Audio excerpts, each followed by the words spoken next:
இன்னைக்கு நடுநிலை தியானத்துல யாரு உங்களை இந்த குழுவுக்கு அழைச்சிட்டு வந்தாங்களோ, இந்த குரூப்புக்கு யார் இன்வைட் பண்ணாங்களோ அவங்க பேரை போட்டு மனதார 3 முறை நன்றி நன்றி நன்றி அப்படின்னு சொல்லிட்டு இந்த நாளை ஆரம்பிப்போம். இன்று பணத்தை சேமித்ததற்காக எனது வருங்காலம் எனக்கு நன்றி தெரிவிக்கும்.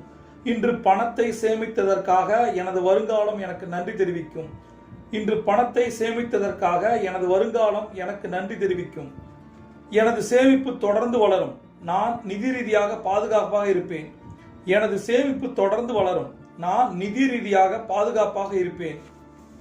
என்னை பாதுகாத்துக் கொள்ள நான் அவசர நிதியை உருவாக்குவேன். என்னை பாதுகாத்துக் கொள்ள நான் அவசர நிதியை உருவாக்குவேன். என்னை பாதுகாத்துக் கொள்ள நான் அவசர நிதியை உருவாக்குவேன். தங்க நேரம்னா தெரியலனா கீழே இருக்க டிஸ்கிரிப்ஷன் லிங்கை கிளிக் பண்ணுங்க. தங்க நேரத்தின் 10 ஸ்டெப்பையும் நான் ஒரு டைரியா போட்டு கொடுத்துட்டேன். அந்த 10 ஸ்டெப்பையும் ஒருத்தர் 90 நாள் பண்ணா உங்கள் வாழ்க்கை மாறும்.